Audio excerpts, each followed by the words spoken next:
नमस्कार, गुंजन रेसिपी मराठीमध्ये तुमचे खूप खूप स्वागत आहे।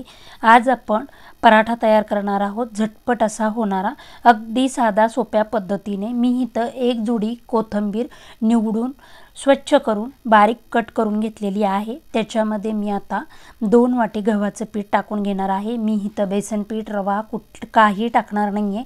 एकदम साध्या सोप्या पद्धतीने हा पराठा तयार करणार आहे।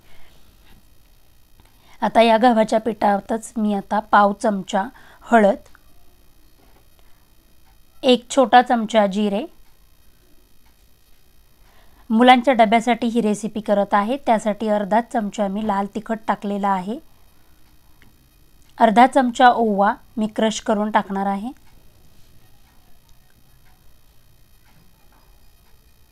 एक चमचा पांढरे तीळ, चवीनुसार मीठ,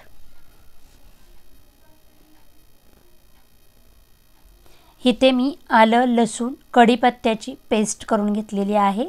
ती देखील मी 1 ते 1.5 चमचा टाकून घेणार आहे।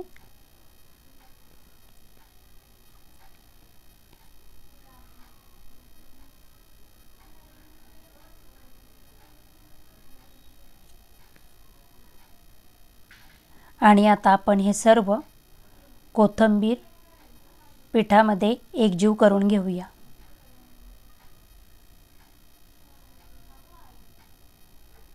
आपल्या पिठामध्ये कोथिंबीर एकजीव झाली की थोडे थोडे पाणी टाकून मी हे पीठ मळून घेणार आहे।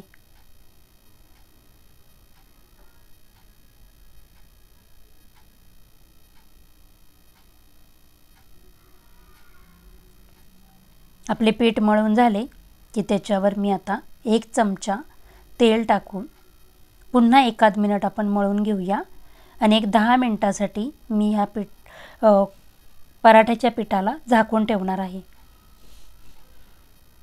10 मिनिटांनंतर तुम्ही पाहू शकता आपलं पीठ थोडं सैलसर झालेलं आहे। मी घट्ट मळलेलं होतं पीठ आणि आता आपण याच भांड्यात सुक्क पीठ घेऊया आणि त्यातलाच एक छोटा गोळा घेऊन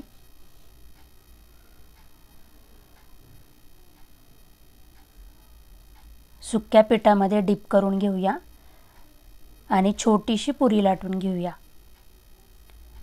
मी मुलांच्या डब्यासाठी करत आहे त्यासाठी मी इथं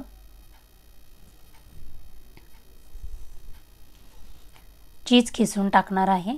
तुम्हाला नको असेल तर तुम्ही आपण चपाती करतो त्या पद्धतीने तेल लावून घडी मारली तरीही चालेल।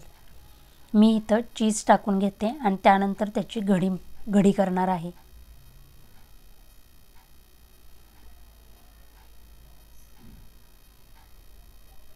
चीज टाकून झाल्यानंतर आता आपण त्याची घडी करूया आणि पुन्हा पिठामध्ये डिप करून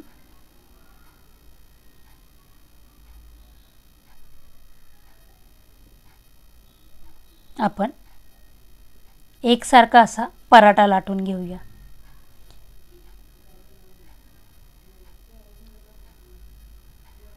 मी इथं गोल आकारातच पराठा लाटत आहे।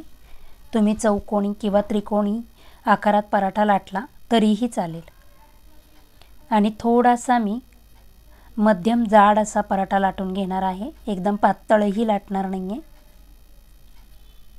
आता गॅसवर तवा गरम झालेला आहे त्याच्यावर आपण हा पराठा टाकून घेऊया।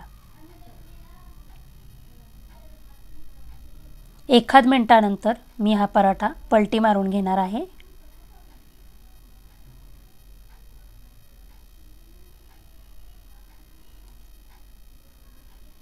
आपला पराठा छान असा क्रिस्पी असा भाजायला लागला किंवा खरपूस असा भाजायला लागला की आपण त्याला दोन्ही बाजूनी तेल लावून दोन्ही बाजूने आपण खरपूस असा हा पराठा भाजून घेणार आहोत। तुम्हाला जर माझे व्हिडिओ आवडत असतील तर प्लीज लाईक, शेअर, सबस्क्राइब करा। आपले दोन्ही बाजूने पराठे भाजलेला आहे। आता हा पराठा मी काढून घेते। आता आपण मुलांचा टिफिन किंवा डब्बा पॅक करूया।